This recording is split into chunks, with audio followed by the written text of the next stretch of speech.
Assalamualaikum warahmatullahi wabarakatuh. Sampai bertemu kembali di channel saya, Saiful Anam and Partner. Hari ini saya akan membahas tentang perpanjangan PPKM yang kemudian berbeda dari sebelumnya. Yakni kalau sebelumnya adalah istilahnya PPKM darurat, akan tetapi saat ini adalah PPKM dengan level 1 sampai dengan level 4. Tentu selain perbedaan-perbedaan itu, terdapat pembagian kewenangan. Kalau sebelumnya dalam PPKM darurat itu seperti terjadi sentralistik dalam hal penentuan kebijakan, yakni banyak ditentukan oleh pemerintah pusat. Akan tetapi terkait dengan perpanjangan PPKM dengan level 1 sampai dengan level 4, yakni tampak bahwa kebijakan lebih banyak kemudian diserahkan kepada pemerintah daerah. Saya akan mengkaji di sini bagaimana sebenarnya perimbangan kewenangan atau pembagian kewenangan terkait dengan penanggulangan COVID-19 yang kemudian tentu pembagian kewenangan ini sering berubah-ubah sehingga kemudian tidak hanya membingungkan masyarakat tapi tentu juga akan membingungkan pemerintah daerah dalam pelaksanaan penanggulangan COVID-19. Apa dan bagaimana perbedaan pembagian kewenangan antara pemerintah pusat dengan pemerintah daerah terkait dengan penanganan kesehatan, utamanya yang berhubungan dengan penanganan COVID-19? Baik, saya akan menganalisanya seperti biasa melalui media saya, yakni media analisis pakar atau ANKAR. Seperti yang kita ketahui bahwa Undang-Undang tentang Pemerintahan Daerah itu kemudian membagi urusan pemerintahan menjadi 3 bagian, yakni urusan pemerintah yang bersifat absolut, kemudian urusan pemerintahan yang bersifat konkuren, dan urusan pemerintahan yang bersifat umum. Kita tahu bahwa terhadap persoalan penanganan kesehatan itu merupakan bagian urusan pemerintahan yang bersifat konkuren, artinya penanganan di bidang kesehatan itu terdapat pembagian baik antara pemerintah pusat dengan pemerintah daerah. Sehingga kemudian apabila mengacu kepada aturan yang terkait dengan penyelenggaraan PPKM darurat itu lebih bersifat sentralistik. Sehingga menurut saya itu sangat bertentangan dengan amanat yang digariskan dalam Undang-Undang 23 tahun 2014 tentang pemerintahan daerah. Lalu bagaimana kemudian apabila kita bandingkan dengan Undang-Undang Nomor 6 Tahun 2014 tentang kekarantinaan kesehatan? Tentu dalam undang-undang ini itu lebih menekankan terhadap adanya perimbangan antara kewenangan pemerintah pusat dengan pemerintah daerah. Kita tahu bahwa Undang-Undang Kekarantinaan Kesehatan itu menekankan adanya perimbangan kewenangan baik dalam hal tanggung jawab maupun dalam hal perlindungan terhadap kesehatan masyarakat, terhadap penyakit, maupun terhadap faktor risiko kesehatan masyarakat yang berpotensi menimbulkan kedaruratan kesehatan masyarakat melalui penyelenggaraan kekarantinaan kesehatan.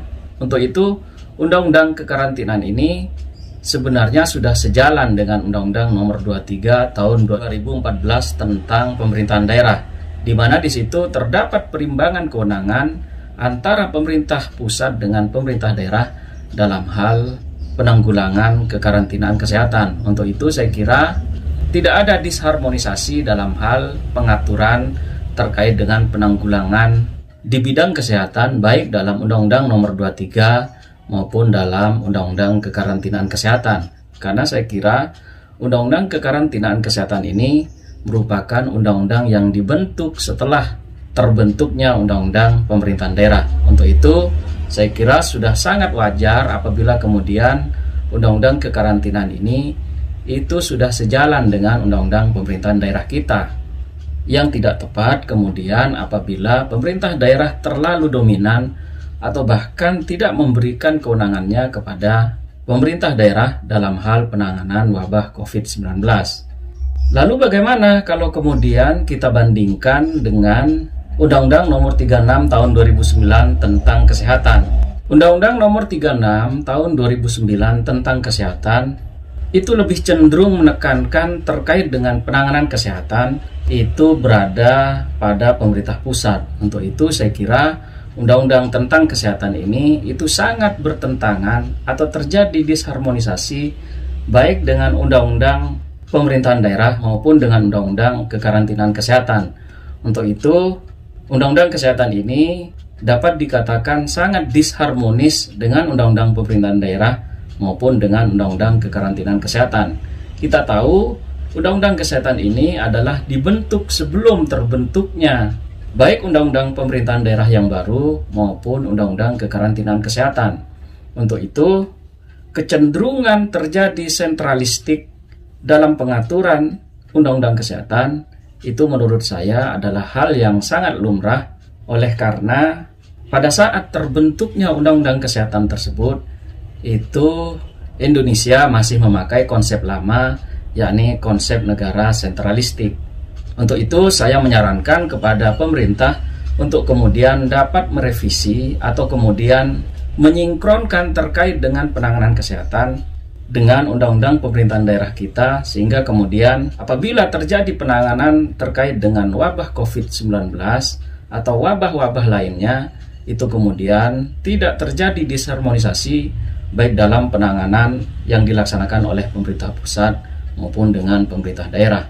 Lalu bagaimana kemudian apabila kita bandingkan undang-undang pemerintahan daerah, undang-undang kekarantinaan wilayah, undang-undang kesehatan dengan undang-undang wabah penyakit menular? Dalam hal ini adalah Undang-Undang Nomor 4 Tahun 1984. Apabila kita memahami terhadap undang-undang wabah penyakit menular ini, maka tentu tidak ada sedikit pun pemberian kewenangan kepada pemerintah daerah, sehingga kemudian undang-undang wabah penyakit menular ini dapat dikatakan sangat sentralistik, karena memang saya kira undang-undang ini lahir pada saat Orde Baru, sehingga kemudian terjadi disharmonisasi yang sangat nyata baik dalam undang-undang pemerintahan daerah kita dengan undang-undang kekarantinaan wilayah, undang-undang kesehatan, dan juga terhadap undang-undang wabah penyakit menular.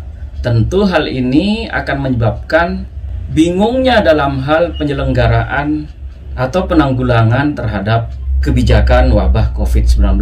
Untuk itu saya kira sudah saatnya kemudian bagi pemerintah maupun bagi DPR untuk kemudian dapat mengharmonisasikan terhadap pemberian kewenangan terkait dengan persoalan kesehatan, yakni lebih menekankan kepada kerjasama antara pemerintah pusat dengan pemerintah daerah atau yang disebut sebagai kewenangan konkuren. Inilah yang dapat saya sampaikan, kurang lebihnya mohon maaf. Saya ucapkan terima kasih. Assalamualaikum warahmatullahi wabarakatuh.